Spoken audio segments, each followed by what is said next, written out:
I finished reading a book today. The book was called The City That Would Eat the World by John Bierce, and I had a lot of fun with this one. Um, one of the more interesting settings I've read in a long time. Just really fun to read.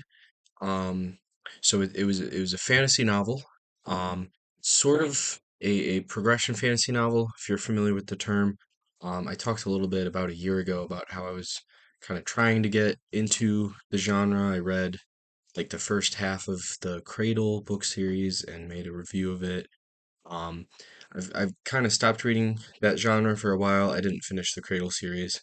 I don't know. I just kind of burned out on the genre a little bit. Went back to um other types of fantasy. But this was really fun. One of my favorite books I've read in a while, honestly. And I will say the like progression fantasy elements of it are not not the most heavy-handed compared to some other progression fantasy that I've seen. If you don't usually like progression fantasy, or if you just don't know what that is, but this book sounds interesting, I would definitely give it a try. Um, one thing that kind of bothers me sometimes about progression fantasy is when it feels like the character, all the major characters, their whole motivation is just like, I want to get to the next level in this like progression fantasy magic system that the author has created. Um, and this book doesn't have that at all. There is like the magic system is very much what you would have in a progression fantasy book. Um, but the character motivations are not totally tied to that. They have other goals and motivations outside of that. So I enjoyed that aspect of it. I think my cat's gonna jump up if she hears me talking. Um, but yeah, so I enjoyed that the characters' motivations were a little bit more complex than you usually get from progression fantasy, or at least the progression fantasy that I've read so far. Um, but with that out of the way, I really want to talk about the setting, because that's what drew me into this book. That's why I looked into it, and that's what I found to be I think my favorite part, there's a lot of things I like about this book and not a lot that I didn't like. I think the setting is the coolest part. So the setting, um, in this setting, when you die, your soul turns into like a god, uh, which of course means that there's like an incomprehensible number of tiny little gods in this world, and some of them not so tiny.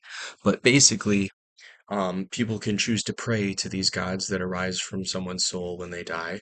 And then in return, the god can give you supernatural abilities relating to something that they cared about or were associated with in life before they died and became a deity. Sorry, other cat's making a weird noise. Not the one that's about to jump up, maybe, but the other one. Um, But yeah, so when you die, you turn into a god. People can pray to the god. The more they pray to it, the more powerful it gets. And then in return for the prayers, it gives you supernatural abilities relating to something that they cared about in life.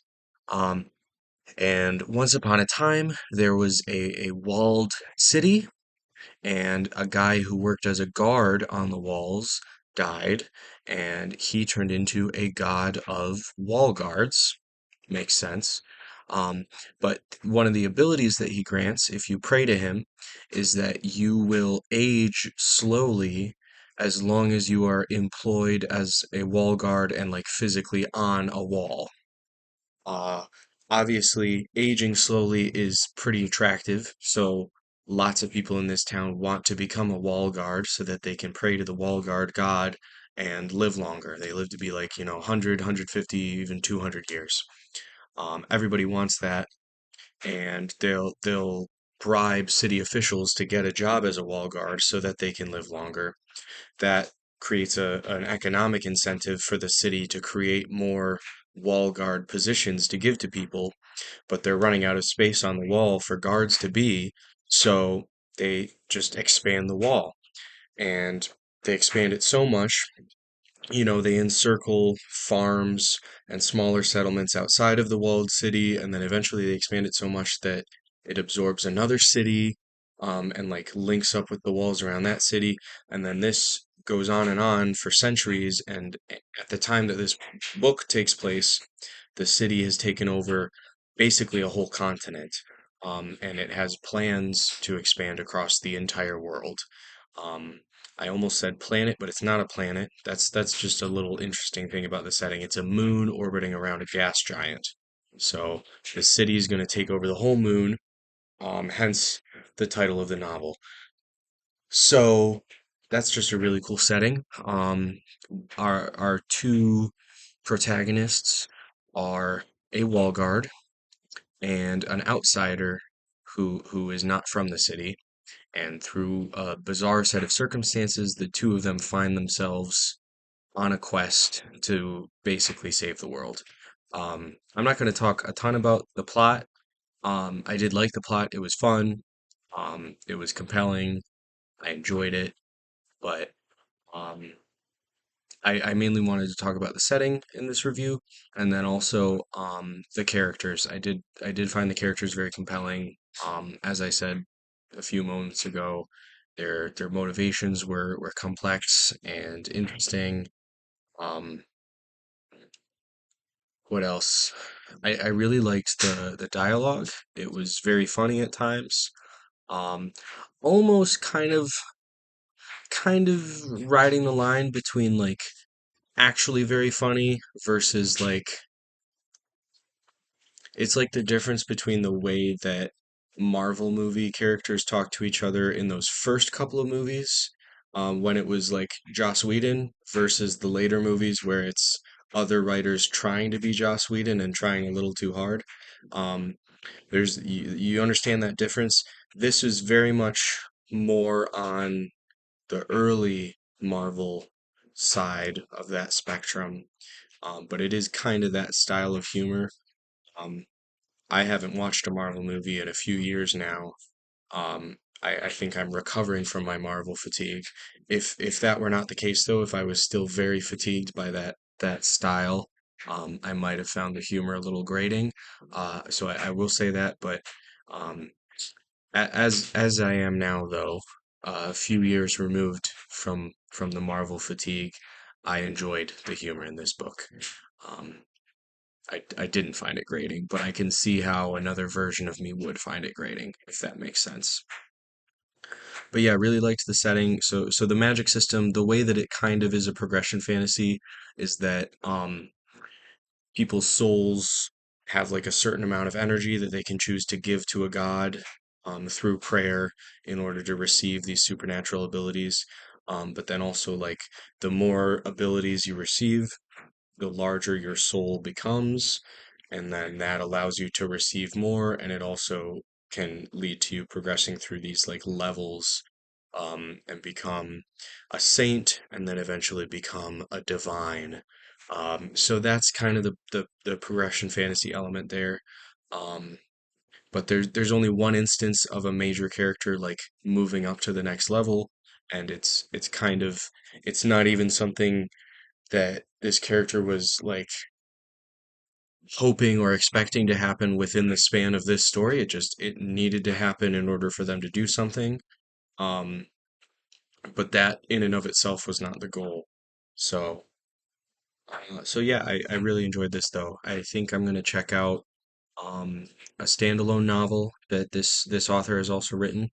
Um, he has a series, so this book is eventually going to be a series, but it's the only one of the series out right now. He has a different series that, as I understand it, is more of a straight up progression fantasy.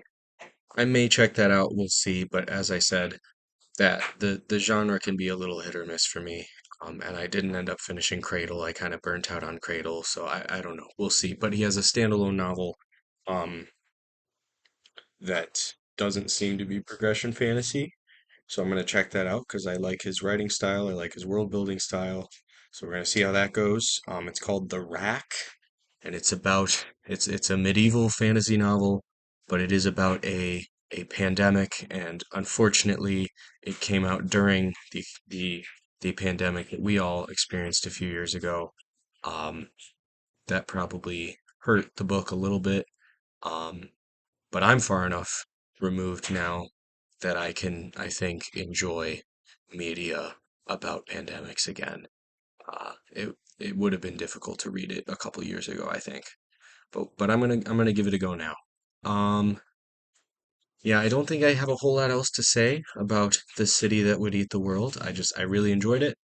Again, I would say if that setting, the giant city, made out of walls expanding across a whole continent, if that sounds compelling to you, that sounds interesting, but you're not sure about it being progression fantasy, don't let that scare you away because again, I have mixed feelings about the genre of progression fantasy.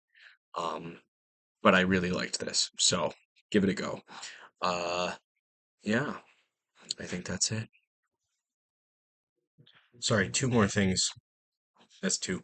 Two more things actually. I wanted to talk about relating to this book. I just watched back the first attempt at the review, and I realized there's two big things that I left out. So one, um, something I started noticing with some of the fight scenes around halfway through the book is I realized this feels like um, almost like a comic book. Or not, I mean, it's not a visual medium, but it almost feels like superheroes. The way that these abilities worked that they get from gods, um, it almost feels more like a superhero thing than like a magic system with spells. And that was kind of cool. I liked how that was done.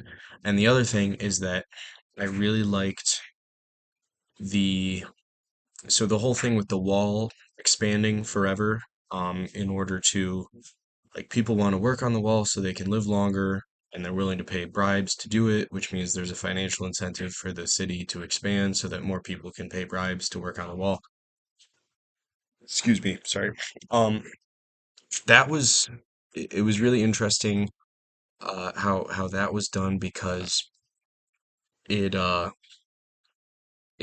there's a lot of like metaphors for economic principles in our world, but just like taken to, how should I put this, using like prayer and like spiritual energy, to sort of explore economic concepts was really interesting. And there's like a whole economy of prayer in the city, that was very compelling to read about. And yeah, I really like that. I like when fantasy novels and genre fiction in general, not just fantasy, sci-fi as well, get into like stuff like that. Like one of my favorite parts of the Malazan Book of the Fallen is, Tehol and Bug's whole like financial schemes, in Lether, in Midnight Tides and Reaper's Gale. That's one of my favorite parts of that series.